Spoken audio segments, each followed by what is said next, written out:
Hello, bachcho, let's read the question. Initially, mass m is held such that spring is in relaxed condition as shown. If mass m is suddenly released, maximum elongation in the spring will be. Okay. यहाँ पे जैसे कि diagram में देख सकते हो, ये जो स्प्रिंग है अभी रिलैक्स कंडीशन में, ठीक है. हमें बताने कि जब m को हम सडनली रिलीज कर देंगे तो जो मैक्सिमम एलोंगेशन आएगी स्प्रिंग में वो क्या होगी. अब देखो, इनिशियली हमारा जो स्प्रिंग है वो रिलैक्स कंडीशन में है, ठीक है. इसमें अभी ये इसकी नेचुरल लेंथ है, ठीक है. तो ये रिलैक्स कंडीशन में है, ठीक है. मान लो ये हम यहाँ पे रेफरेंस मान के चलते हैं, ठीक है. पोटेंशियल एनर्जी के लिए रेफरेंस मान के चलते हैं, ठीक है. यहाँ पे पोटेंशियल एनर्जी मान लो 0 है, ठीक है. अब देखो ये अभी रिलैक्स कंडीशन में, ये रिलैक्स कंडीशन है, ठीक है. अब जैसे ही ये मास सडनली रिलीज होता है तो मान लो जो मैक्सिमम इसमें एलोंगेशन आती है, मैक्सिमम एलोंगेशन हम मान लेते हैं इसमें आ गई एक्स नोट, ये एलोंगेशन आ गई एक्स नोट, ठीक है.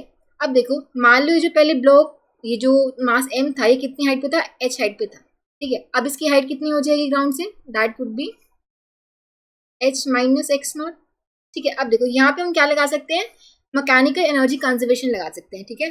Total mechanical energy conservation. अब देखो पहले जब वो रिलैक्स कंडीशन में था, ब्लॉक के पास ये जो मास m है इसके पास क्या थी, पोटेंशियल एनर्जी होगी, ठीक है. इनिशियली सिर्फ इसके पास क्या होगी, potential energy, that would be mgh, ठीक है. और स्प्रिंग तो हमारा क्या था, उसमें था रिलैक्स कंडीशन में था, ठीक है. इसके पास कोई इलास्टिक पोटेंशियल एनर्जी तो नहीं है, ठीक है. अब देखो फाइनल एनर्जी क्या हो जाएगी, इस मास m की जो पोटेंशियल एनर्जी हो जाएगी that would be mgh minus x note. अब देखो इसमें कितनी एक्सटेंशन आ गई, एक्स नोट, जो मैक्सिमम एलोंगेशन आ गई दैट इज एक्स नोट. तो इसके पास इलास्टिक पोटेंशियल एनर्जी की रूप के टर्म्स में स्टोर हो जाएगी स्प्रिंग में, दैट वुड बी हाफ के x not square, right.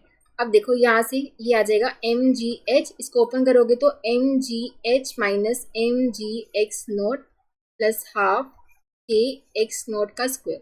mgh से mgh कैंसिल हो जाएगा, ये mgx नोट इस साइड आएगा, हाफ के एक्स नोट स्क्वायर, ठीक है.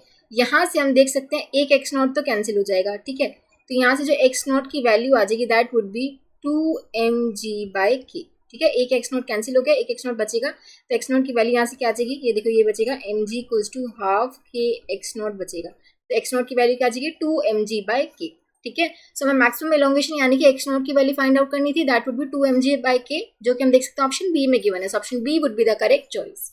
आई होप आप सबको समझ आया होगा. Thank you so much.